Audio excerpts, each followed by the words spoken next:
안녕하십니까. 동산형의 부동산 수다 동산형입니다. 네. 오늘 저희 초대석에서 새로운 분야의 전문가님을 모셨는데요. 이 청약 전문가님이십니다. 왜냐면 이게 왜 나는 안 되는 걸까요? 저는 안 해본 건 아니죠. 당연히 부동산 관심 있으면 청약을 처음에 접해보고 싶지 않은 사람이 있을까요?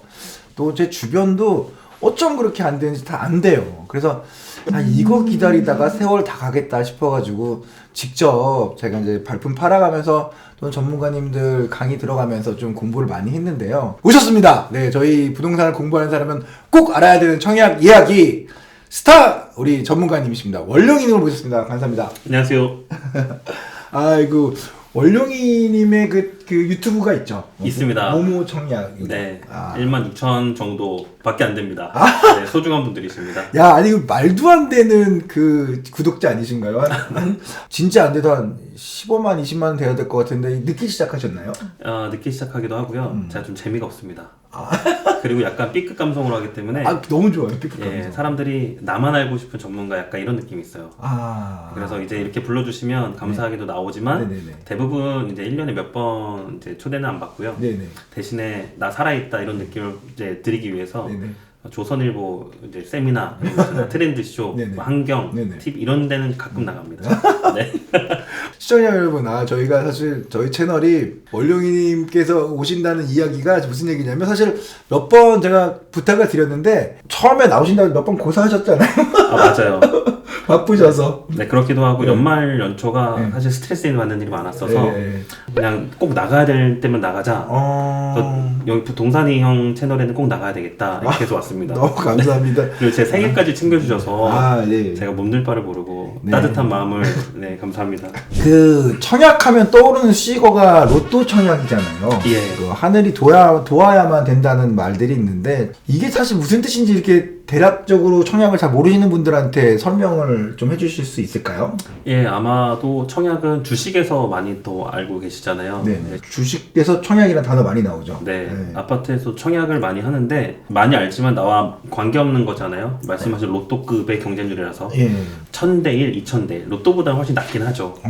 근데 로또에 준하는 시세 차익을 확보할 수 있어서 그렇게 불리는 것인데 사실 저도 좀 찾아봤습니다. 맨날 까먹어요. 청약 전문가지만 몇 년도에 뭐가 있었고 네, 정확한 거는 요즘에 이제 일자가 중요한데 과거에 1977년도에 청약이 새롭게 생겼었어요. 네, 그게 공공주택을 공급하기 위해서 생겼고 2009년도까지 주로 이제 세계 청약통장만 가입이 가능하다가 2009년도부터 우리가 알고 있는 종합저축이라는 통장 있잖아요. 예, 그죠. 주택 통합시킨 청약 거. 맞아요. 그것 때문에 더더욱 사람들이 많이 알게 됐죠. 그랬구나. 왜냐하면 그 청약 통장을 사용해서 이제 소위 말하는 로또급 청약에 청약을 할 수 있었고 네네네. 그게 왜 몇 점이다 이런 기준이 있잖아요. 네네네. 그게 가점제라고 하는데 가점제가 도입이 2007년도부터 됐었어요. 예. 그러니까 2007년도에 가점제 도입하고 2009년도에 종합저축 가입을 시키고 그때 이후부터 서울의 재개발 재건축들 분양을 쫙 하면서 엄청나게 그때부터 사람들이 많이 관심을 갖게 됐습니다. 그랬군요. 아주 기초적인 질문인데 이게 그 청약 가점이라는 게 그럼 얼마나 청약 부금, 적금 이걸 횟수를 냈느냐 하고 그리고 무주택 기간하고 내 부양 가족 이거 기준으로 하는 건가요? 맞습니다. 알고 있는 우리가 소유의 형태 민간 분양이라고 하죠. 네. 뭐 브랜드, 자이나 레미아 이런 데서 분양하는 것을 가점제로 분양받게 되는데 84점 만점입니다. 84. 그걸 다 해가지고 84점으로 해놓고 만점 기준에 네. 하는 거군요. 그래서 요즘에 사람들이 69점 만점이다 이런 얘기 많이 하시는데 4인 가족이 가질 수 있는 최대 점수가 69점이라서 그래요. 근데 사실 69점 갖고 강남 입성이 쉽지는 않지 않나요? 네, 쉽지 않습니다. 그러니까 최저 커트란입니다. 그럼 최저예요? 네, 최저입니다. 그럼 한 명 더 나와야 되나요? 네, 그렇게 되면 74점으로 갔는데요.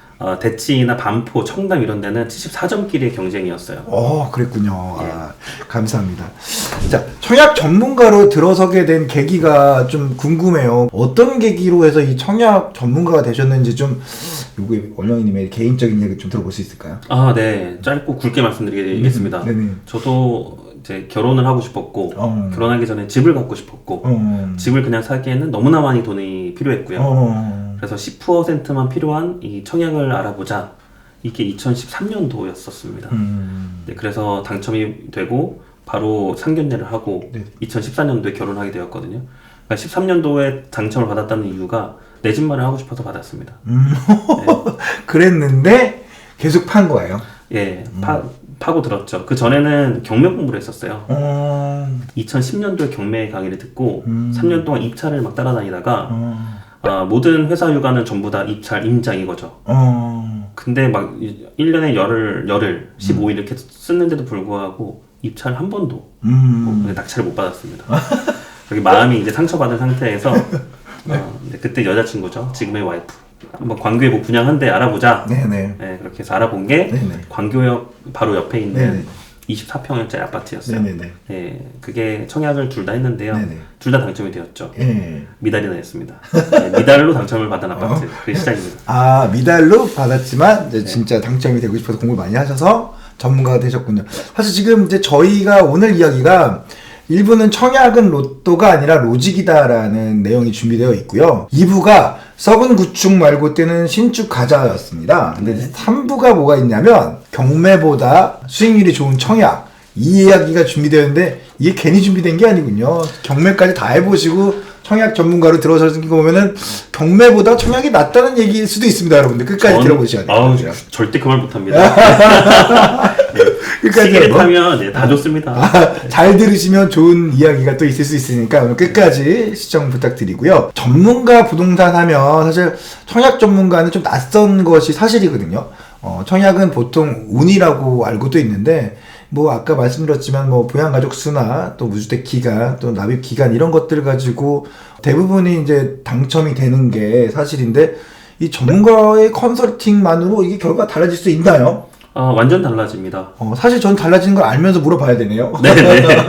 어떻게 달라지는 거예요, 그게? 그 지역간 차이도 있고요. 네. 같은 단지 내에서 한 개 단지에서 타입별로 차이도 있어요. 네네. 그게 이제 저도 컨설팅을 해준다 아니면 받으러 오신다 이게 되게 간지럽긴 한데 네네. 받으면 확실히 달라지긴 합니다. 음. 예를 들어서 강남권 청약, 로또 청약은 69점이 커트라인이라고 했잖아요. 네네네. 근데 그게 25년 69점과 15년 된 69점과 달라요. 오.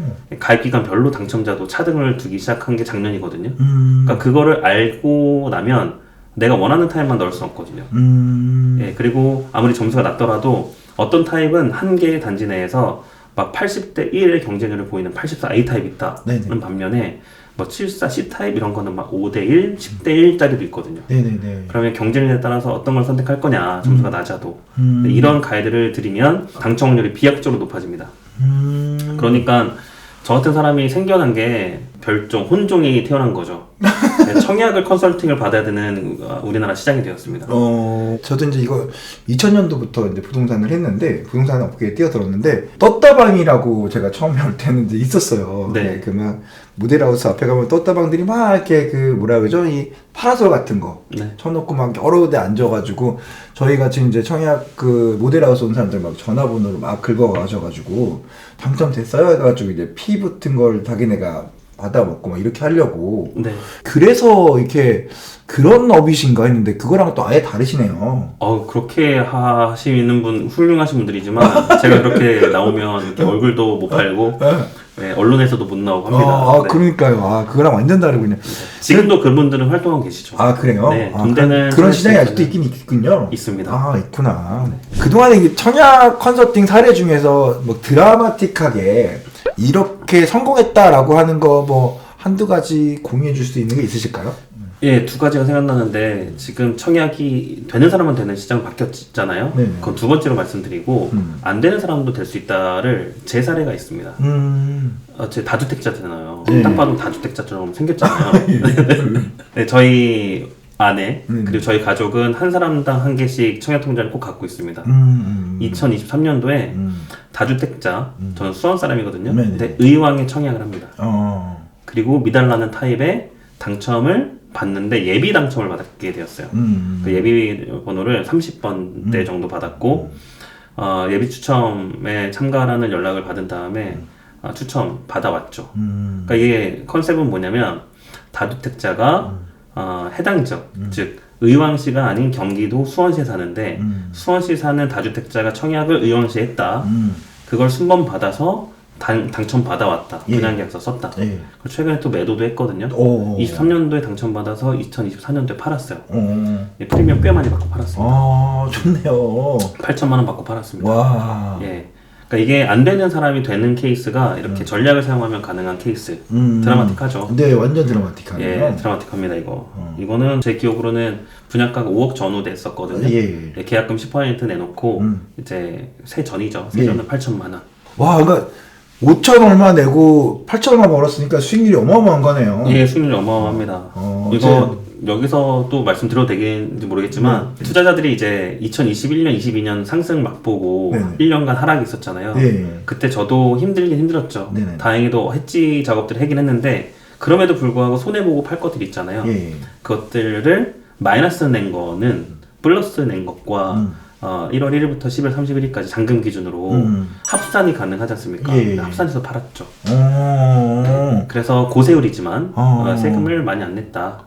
한 번 더 들어가셔서 또 더 좋은 성과를 만드는 방법을 알려 주신 거네요. 예, 맞습니다. 아, 그렇게 해서 그런 것도 의왕 있구나. 거는 그렇게 처분했었습니다. 마감까지 마감까지 알아야지 이제 투자라고 하잖아요. 그래서 세금 전략 뭐 이런 것까지 같이 들어가야 되는데 컨설팅을 안 받으면 안 되는 상황이군요. 사실 첫 질문부터 사실은 우리가 청약을 해보신 분들이라면 알겠지만 당연히 청약할 때 아니 컨설팅이 필요한가라는 질문 자체가 사실 좀 이상한 거거든요. 그러니까 왜냐면 청약을 한 번이라도 해봤다면 8사로 가야 될지 5구로 가야 될지 고민해야 되는 거고 네. 뭐 그 안에서 또 어떤 구조 뭐 기찻길 방방방 구조가 돼야 되는지 네. 이런 거 굉장히 많이 고민을 할 수밖에 없는 상황이고 또 그 안에서도 뭐 특공들도 좀 있잖아요. 네. 그러니까 어떻게 좀 어떤 방법을 써야 될지 고민을 안 한다면 그건 문제가 있는 거거든요. 거기에 대한 전략을 짜줄 수 있다는 것 자체가 돈 안 아까워. 당첨만 되면 돈을 얼마를 이렇게 많이 버는데 네. 돈 안 아깝게 상담해서 좋은 성과를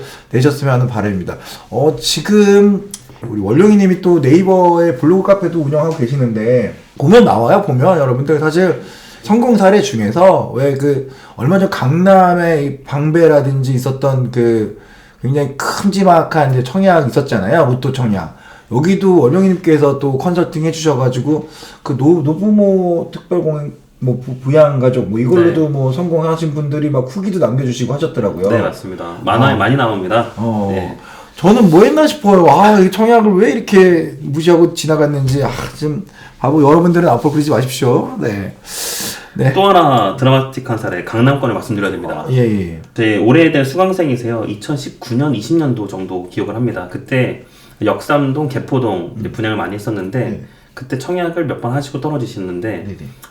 소강 상태가 있었죠. 강남 청약이 2021년 6월 원밸리를 마지막으로 2년 반 동안 청약을 안 했어요. 그때 처음 나온 작년 1월 달에 나온 게 메이플자이라고 반포에 있는 건데 그때부터 당첨을 받아야 되는 분들이 굉장히 많이 쌓였죠.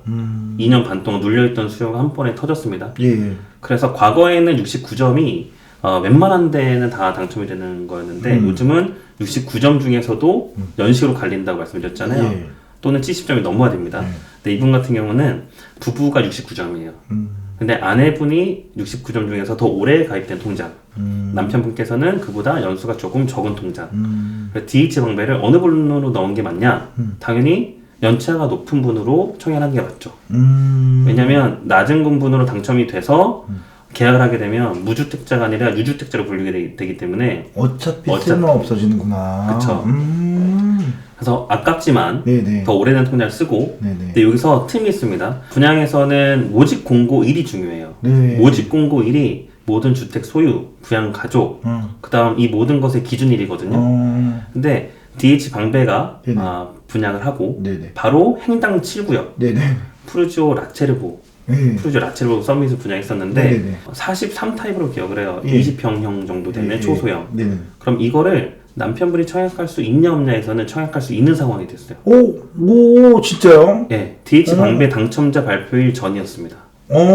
당첨될 걸 확신한 다음에 예. 남편분의 통장으로 행당 7구역에 다시 한번 청약을 해서 여러 가지 이제 케이스가 존재하는데 네네. 일단 투기과열지구인 서초는 네네. 먼저 계약을 해야지 취득세 중과에서도 회피가 되고 네네네. 행당은 나중에 분양을 했고 비규제 지역이기 때문에 후에 계약을 해야 네네. 이것도 취득세 중과를 피합니다. 그러니까 당첨과 계약 일정에 있어서 예. 세금 고려까지 다 고려한 상황이었죠. 오. 그래서 결론 DH 방배 84타입 당첨되시고 네. 남편분으로 행당 7구역까지 당첨이 되셔서 네.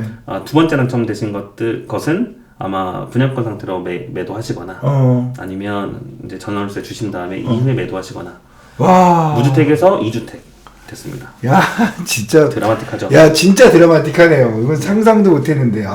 그렇게 되는 방법이 있군요. 참, 이게 두 개, 하나는 이제 쓸모없는 쓰레기인 줄 알고 저 같으면 딱 버렸을 텐데, 야, 그 컨설팅으로 가는 결과 하나 또 다른 로또에 당첨이 되는 성과를 냈습니다. 네, 여기서 의용 사례도 있는데, 이게 서울, 강남, 네 4개구 투기와지구 제외하고서는 네네네네. 부부 청약이 동시에도 가능하고, 네네네. 둘 다 당첨돼서 계약도 가능하잖아요. 네네네. 그러니까 비규제 지역에서는 네네네. 두 분 다 청약을 하시고, 둘 다 계약을 하셔도 됩니다. 오. 팁 중에 하나입니다. 야, 이게 순서도 굉장히 중요한 부분이군요. 네. 그 때가 중요하다. 자, 이제 저희가 너무 재밌는 얘기를 들었는데 요거에 대한 이야기를 좀 이어가 보겠습니다. 이게 썩은 구축 있잖아요. 그런 거 가지 말고 신축으로 가자 이런 건데요. 청약으로 내 집을 마련하는 법 요거 궁금합니다. 그러니까 재개발 재건축을 노릴 수 있는 구축 아파트 있잖아요. 네. 빌라 같은 거 매수하는 것과 비교했을 때 청약의 투자 장점은 뭐가 있을까요? 일단 초기 투자금이 싸다는 게 가장 큰 장점인 것 같아요. 그 매력은 어떻게 할 수가 없는 것 같아요. 최고인 것 같아. 예. 그 다음 그에 따라서 입주 시기도 빠르다. 빨리 입주를 시키고 잔금을 쳐야 세금에 관련된 장기보유 특별공제나 비과세 구간이 빨리 도래하잖아요. 네네네. 그래서 초기 자금이 저렴한 것과 입주 기간 도래가 빨라서 세금적 이득이 생긴다. 네네네. 가장 좋은 것 같습니다. 그런 것들이 있군요. 근데 문제는 비쌉니다. 요즘은. 싸지 않아요. 그래도 구축 아파트나 이런 거보다 싸지 않나요? 요즘에는 네. 구축 아파트와 비슷한 수준으로 나오는 데도 많아요. 그래서 분양가 상한제가 아니고서는 시세와 비슷하거나 조금 더 비싸게 나오기 때문에 저는 되려 정확하게 2021년부터 청약보다 매수가 낮다고 말씀드리고 있어요. 확률적으로. 그렇군요. 네. 감사합니다. 반포 아파트 한 채 가지고 도봉구 아파트 6채 살 수 있습니다. 네. 이게 정말 여쭤보고 싶었어요. 이게 지금 양극화 시대 하는데 이거는 양극화 시대가 아니고 이제는 초 양극화 시대라고 생각하거든요. 네.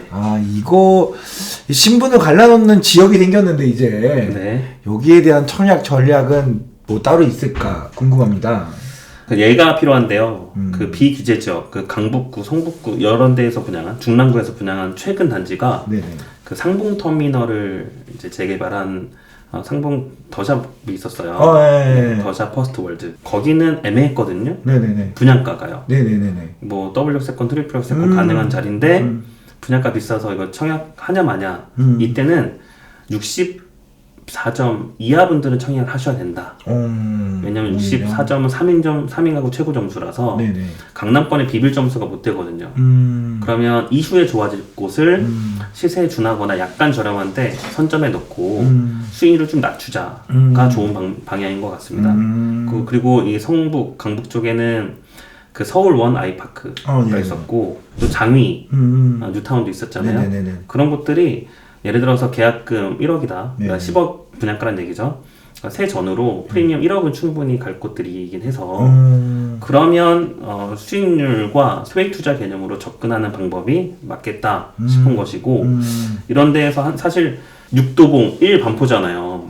제가 6도봉 6개 사고 하나 바꾸자. 네. 바꾸겠습니까? 요즘 한국 세법에서는 안 바꿉니다. 네네. 네, 세법이 개정된 이 바뀌는데. 똘똘한 한 채 때문에 문제군요. 네네. 예. 그래서 이게 증검 자료로 가야 되지 않겠습니까? 결국. 그래서 저도 그런 얘기해요. 도대체 반포를 살려면 뭐가 있어야 되냐? 잠실 하나, 광명 하나. 그러면 잠실을 가지려면 이광명 이런 순서거든요. 아, 또 그렇게 되고. 네, 광명 하나를 받기 위해서는 네네. 저기 청주 2개 뭐 이런 식입니다. 이청주. 근데 결국 시작은 4억짜리 5억짜리 아파트부터 시작인 것 같아서 저도 그렇게 했으니까요. 물론 13년 14년부터 10년간 상승률 앞으로 따라잡기는 어렵겠지만 네네네. 그래서 차근차근히 가는 연습이 필요하다. 그래서 내 집 마련과 뭐 청약과 매수 언제든 빨리 시작해야 된다고 봅니다.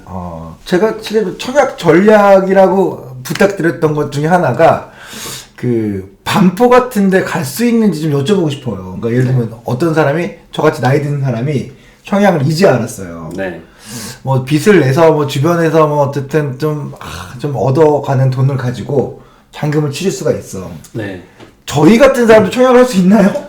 네, 가능합니다. 진짜요? 네, 가능합니다. 오. 특히 누가 청약이 되시냐면 1주택 이하, 그러니까 네. 무주택 당연히 가점제 말고 추첨제 배정이 있고요. 그러네요. 그다음 1주택자도 추첨제 물량이 25%가 있긴 해요. 그럼 실제 경쟁률은 막 4,000대, 5,000대를 넘어가지만 네네네. 가능성의 베팅은 항상 있고요. 네. 근데 실제 내 스펙으로 당첨되는 케이스가 점수잖아요. 예. 점수가 69점, 70점 넘어간다. 예. 그럼 적극적으로 해야 된다고 봅니다. 그 혹시나 로또보다 날 거 아니에요? 훨씬 당첨 확률이. 게다가 괜찮네요. 이제 입주할 때는 KB 시세 기준을 해주잖아요. 네네네. 시세보다 30-40% 저렴하게 분양을 하기 때문에 네.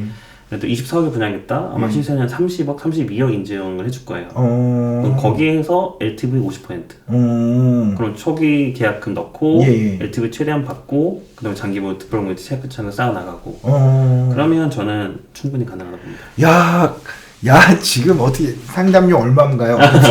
저는 정말 좋은 정보 들었습니다. 저같이 이제 청약을 이제 안 했거든요. 안 했는데도 불구하고 청약 통장을 이제 취소했나 갖고 있나 좀 아예 관심도 없었으니까. 근데 집 있고 이런 사람들이 새롭게 도전할 수 있는 기회를 오늘 얻었습니다. 감사합니다. 네. 그런데 말이죠. 저희는 이제 나이도 먹었고, 또 아이들도 많이 컸고, 근데 문제는 이 청년들이잖아요. 네. 안타까워. 평균 월급이 막 높지 않은 30대 직장인들이 집을 지금 사는 게 거의 불가능하거든요. 네. 불확실히 아니고 불가능한데 그 서울 공략할 수 있는 특별한 방법이 있는지. 서울로 들어올 수 있나요, 이분들이? 서울과 같은 곳은 상대적으로 매우 쉽습니다. 서울과 같은 곳. 네. 좋아요. 서울과 예를 같은 들면 곳. 02를 쓰는 곳. 02를 쓰는 곳. 네, 과천, 광명 이런 거. 그러네요. 네, 지나간 얘기지만 그렇지만 그 시대에는 제가 2년 동안 청약 좀 하시라라고 제가 제발 이렇게 했던 지역이 바로 광명이에요. 그냥 구로와 맞닿아 있고 가디라고 하죠. 가산 디지털 단지 구디 네, 또는 여의도 웬만한 중심 업무지구 다 도달할 수 있는 가까운 범위라서 게다가 지금 광명은 1등 아파트라고 소위 말하는 84제곱이 13억 전후하잖아요. 네. 충분히 서울에 금강구라고 하는 동네와 비슷하거나 일부 더 높습니다. 가격이.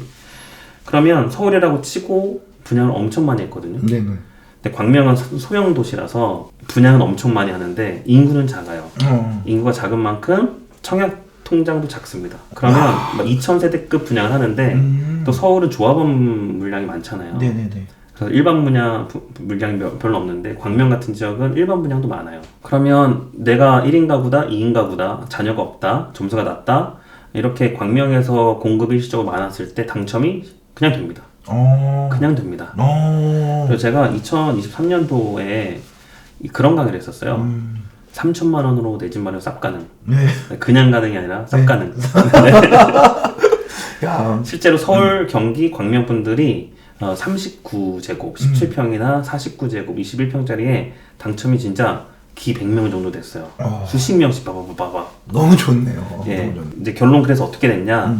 입주하기 전 아파트, 광명 1구역, 광명 자이더샤 포레나라는 아파트가 있는데 프리미엄이 8,000, 9,000 붙었습니다. 월급쟁이가 언제 8천 벌어요? 30대면은 사실 이렇다 급여가 좀 완전히 자리 잡은 게 아닌데 네. 8천을 벌었다는 거는 정말 봉사하셨네요. 좋은 일 하셨네요. 그래서 이런 케이스로 일단 해놓고 네네. 결국은 2년은 보유든 거주든 해야 되니까 그 2, 3년 뒤를 다시 보는 거죠. 그러면 어느샌가 40대, 50대 됐을 때 원하는 아파트 또는 인솔 다 가능하십니다. 그 광명의 인구수까지 이제 파악을 하시고 청약 통장 개수까지 좀 어느 정도 분석을 해서 적중률이 높은 곳을 찍어주셨다는 얘기네요. 맞습니다. 아, 감사합니다. 네. 반면에 지방 아파트는 지금 미분양이 많습니다. 네.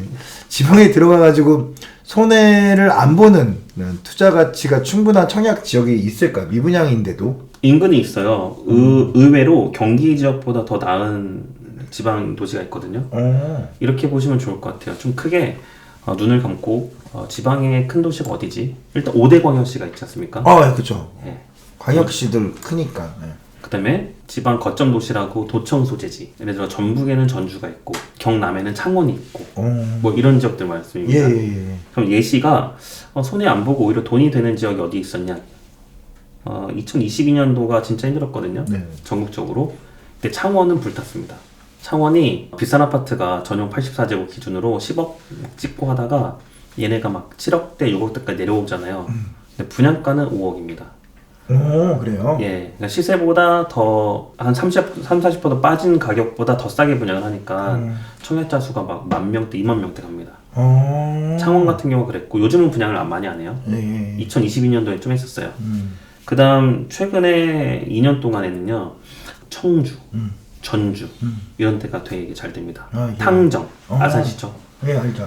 예, 이 특징이 뭐냐면 전부 다 분양가가 5억이 안 돼요. 4억대 또는 5억 극초반까지 갑니다. 그러니까 청주에서는 시세가 6억인데 4억대 분양하고요. 천안시, 아산시 같은 경우도 시세가 6억 중반인데 네네. 5억 언저리 분양을 해요. 네, 전주도 시세가 6억인데 5억 초반 이렇게 분양합니다. 그럼 잘 될 수밖에 없어요. 대기업도 끼고 있고 광역 교통망도 어느 정도 이어지거나 아니면 그 동네에서 가장 살기 좋은 도시잖아요. 예를 들면 전주 같은 경우도 신도시가 있습니다. 에코시티라고.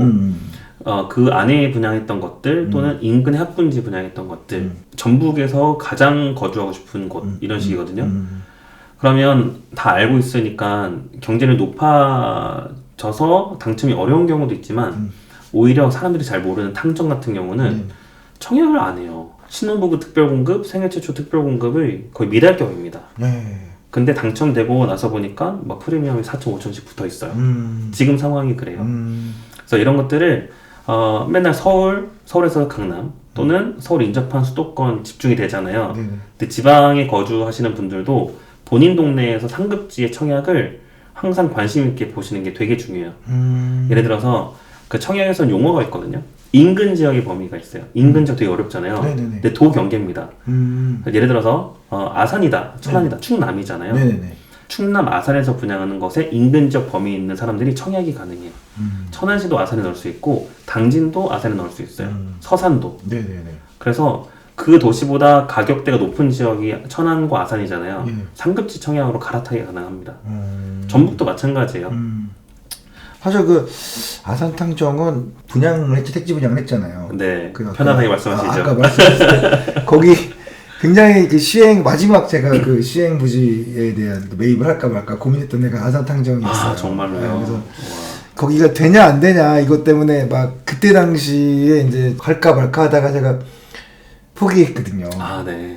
했어야 되는군요. 아, 네, 하셨어야 되지 않을까 싶습니다. 아, 그랬군요. 아, 진짜.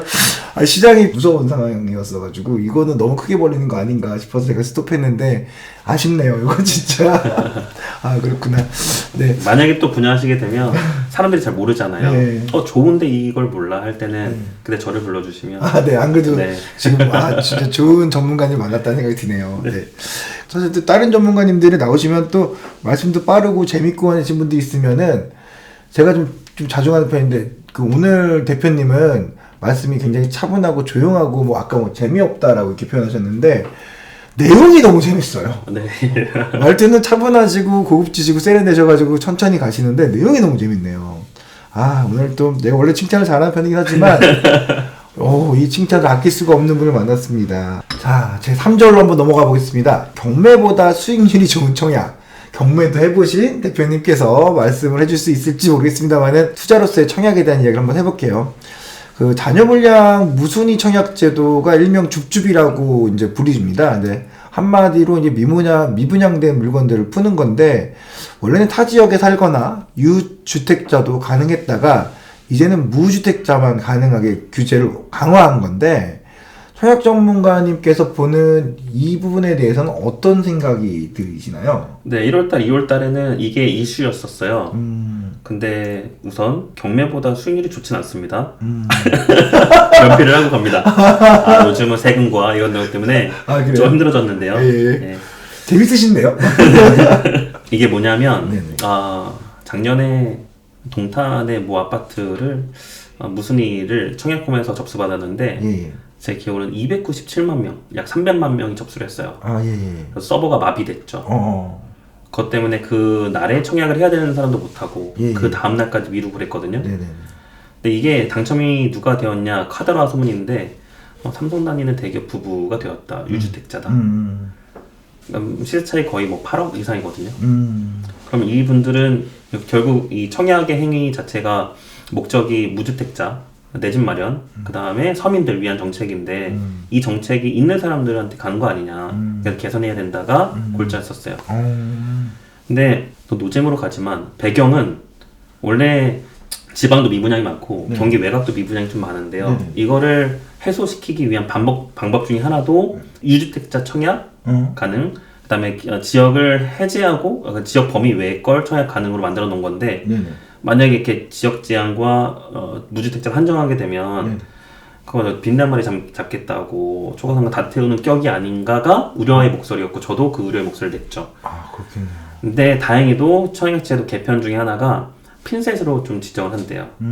경쟁이 높을 만한 것들은 확실하게 묻고 그다음에 지방 미분양 같은 것들은 빗장을 풀고 그래서 개별적으로 좀 판단해서 공급하겠다라고 정부에서 말하기 때문에 저는 상당히 상식적이고 미분양을 알고 있다라고 보이는 정책으로 생각합니다.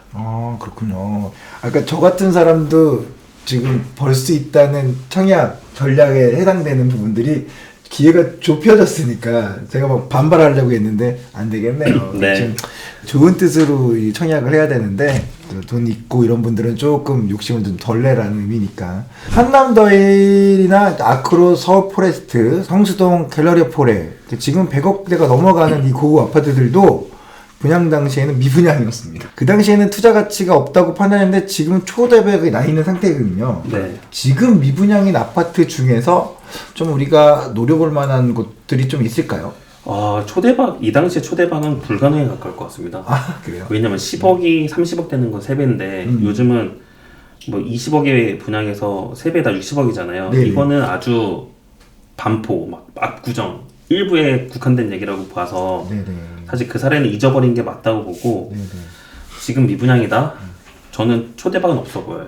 미분양인데 곳들이 대신에 그건 있습니다. 되게 기준이 되게 빡빡해졌는데 시세보다 20% 저렴한 것은 그냥 중박 정도 가능해 보입니다. 네, 제가 만든 이론이 있어요. 원룡 이론이라고. 네, 제가 이제 사람들 같은 질문을 계속 하시니까 이거 당첨되면 얼마 벌어요? 이게 가장 중요하잖아요. 네네.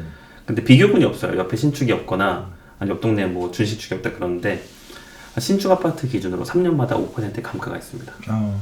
여러분들도 딱 이제 중지하시고 잘 보셔야 돼요. 적어요. 네. 적어야겠습니다. 네. 신축 연도 기준으로 3년마다 5%의 감각이 있다. 그러면 6년 차이 난 아파트는 10% 차이가 있어야 돼요. 그럼 21년 차이는 35% 차이가 있어야 돼요. 그런 식입니다. 그래서 20% 차이가 난다? 여기는 12년 차이 정도 나는구나 라고 인식하시면 되는데 네네. 이런 거죠. 우리 동네 2004년식 아파트가 최신식이고 지금 분양을 해서 입주가 2028년이래요. 그러면 24년 차이가 납니다. 그러면 24년 차이가 3년 5%를 대입을 해야 되잖아요. 근데 최근에 2004년도 아파트 연식인데 이게 10억이에요. 그럼 분양을 12억이 하잖아요. 1억을 비싸게 합니다. 그럼 시세보다 비싸냐라고 판단해야 돼요. 3년에 5%니까 40% 차이가 나야 돼요. 그래서 10억 나누기 60%를 하게 되면 가격이 딱 나올 겁니다. 6억이네요. 네. 그래서 16억이 제 값이에요. 그럼 12억에 분양한 것은 보정값을 내세워서 시세보다 4억이 싸다라고 결론을 낼 수 있어야 돼요. 대박은 아니지만 중박 그래도 몇 억을 우리가 또 먹을 수 있는 그런 투자 방법은 존재한다는 걸 좀 배웠습니다. 올해 2025년입니다. 가장 적은 돈으로 가장 높은 수익을 거두리라고 예상되는 유명 청약지가 있을 거 아니에요. 네. 세 곳만 좀 부탁드려도 되나요? 강남권 3곳 하고요. 좋다. 비강남권 그래도 몇 가지는 알려드려야 될 것 같습니다. 예. 일단 3곳은 강남권에서 정해진 곳이 있어요. 작년에는 8곳의 강남을 분양했는데 올해는 5곳 전후 분양 예상합니다. 그러면 분양했던 거 제외하고 뭐가 있냐면 방배 13구역 있어요. 예. 포레스트 자이. 기준이 또 중요한데 로또급이어도 분양 대대수가 좀 많아야 많은 사람들 기회가 있잖아요. 근데 몇십 개 분양하는 거는 너무 많으니까 빼고요. 그래도 일반 분양이 500개 이상인 것 중에 하나가 포레스트 자이. 이것도 아마 분양가는 24억 정도 84 기준 나올 건데 시세는 아마 지금 기준에서 30억이 조금 안 될 수도 있지만 그래도 시세보다는 거의 30% 싼 가격이다 라고 인식하시고 그 다음 잠실 쪽에 작년에 잠실 레미안 아이파크라고 분양했잖아요. 그 옆에 르엘을 분양합니다. 잠실 르엘. 유명하죠. 네. 1800세대급인데 약 250세대 정도 일반 분양을 해요. 네. 이거는 거의 반포급의 경쟁률 나오고 경쟁률과 수익률도 그렇게 봅니다. 더 많이 나올 거라는 예상도 있던데. 네. 너무 분양가가 싸요. 그니까요. 게다가 요즘에 그 토지거래 허가 일부 해제로 잠실 아파트 엄청나게 상승했잖아요. 물가 높아지고. 그러니까요. 그래서 예상 수익도 더 많아질 겁니다. 근데 혹자는 그러더라고요. 지금 시세가 의미 있냐? 아니고 오히려 저는 솔직히 좀 생각을 한 번 더 하시면 의미 있다. 왜냐면 우리나라 아파트 시장은 커플링이 굉장히 심하잖아요. 같이 올라가고 같이 떨어진단 말이죠. 그럼 지금 시세로 계산해도 돼요. 시세 계산하고 몇 년도에 많이 떨어진다? 나 말고 다른 것도 떨어지기 때문에 내 거 싸게 판 만큼 다른 아파트도 싸게 살 수 있잖아요. 올라갈 때는 더 올라가고 그래서 지금 시세 기준으로 예상 가격을 판단하는 게 저는 맞다고 봐요. 그렇고 더 파크사이드 서울이라고 있어요. 네네네. 유엔사 부지인데 너무 좋잖아요. 420세대 분양하는데 보니까 더 파크사이드 검색하면 홈페이지가 이미 나와 있어서 거의 복합시설, 뭐 오피스텔, 호텔, 상업지구 다 있더라고요. 살기가 너무 좋아 보이는 거죠. 전용 84 분양가가 20억이 안 넘을 가능성이 있습니다. 그래요? 네. 예상 밖이네. 엄청 싸게 나오네요. 왜냐면 이제 강남 투기가지고 강남 서초 송파 용산이잖아요. 서초 강남이 비슷한 분양가예요. 84 분양가 기준 24억이고요. 그다음에 송파가 20억이 안 됐어요. 18억, 19억. 용산도 비슷해요. 그러니까 지금 기준에서 20억이 안 돼서 분양을 할 거고 예상 시세는 다들 아시니까. 근데 여기 한남 더위를 막 대입하면 안 되겠죠. 네. 이렇게 해서 투기가지구에 방배 13구역, 이제 잠실 르엘, 그다음 더 파크사이드 서울 용산까지 받고 비강남권에서 돈 될 만한 대형 단지가 있습니다. 일단 힐스테이트 이수역 센트럴이라고 여기는 지역조합 아파트더라고요. 근데 일반 분양이 800개 정도 꽤 많아요. 근데 이제 이 동네가 사당이잖아요. 사당 분양가도 높겠죠. 이 시점에서 그러면 서울의 84 분양가가 최저 얼마냐? 이미 12억이 넘어버렸어요. 84 최저 분양가가 12억이에요. 그러니까 사당동은 중상급지잖아요. 그래도 그럼요. 분양가가 14억, 15억 정도 나올 것 같아요. 그 다음에 은평구에서 분양을 2개 크게 하는데 대조 1구역하고 가련 1구역. 은평구 핵심 2개가 드디어 하는군요. 드디어 가련 1구역은 4,000세대급이잖아요. 그 다음에 대조 1구역 2,000세대급인데 연신 내역에 GTX 들어가니까 약간 힘찬 걸음으로 도보 가능한 거리에 있다. 저희 서민들이 가장 좀 많이 눈여겨본 곳이 연신내거든요. 은평구. 네네. 그렇게 고생시킨 가련이 드디어 많은 사람들한테 실망을 줬는데 드디어 하네요. 네, 합니다. 롯데캐슬입니다. 기대하셔야 되고요. 그 다음 노량진 8구역 분양합니다. 드디어 노량진이네요. 보니까 아크로 DLEH에서 해서 아크로 리버스카이 이름을 달았고 987세대급인데 300세대 정도 일반 분양 예정입니다. 2025년에 꼭 관심을 가져야 될 곳들 딱 눈여겨 보이는 데들이 있네요. 그죠? 여러분들도 관심을 가지고 그냥 지나치시면 안 될 것 같습니다. 마지막 질문을 드리고 오늘 또 바쁜 시간 내주신데 감사를 한번 드릴 것 같은데요.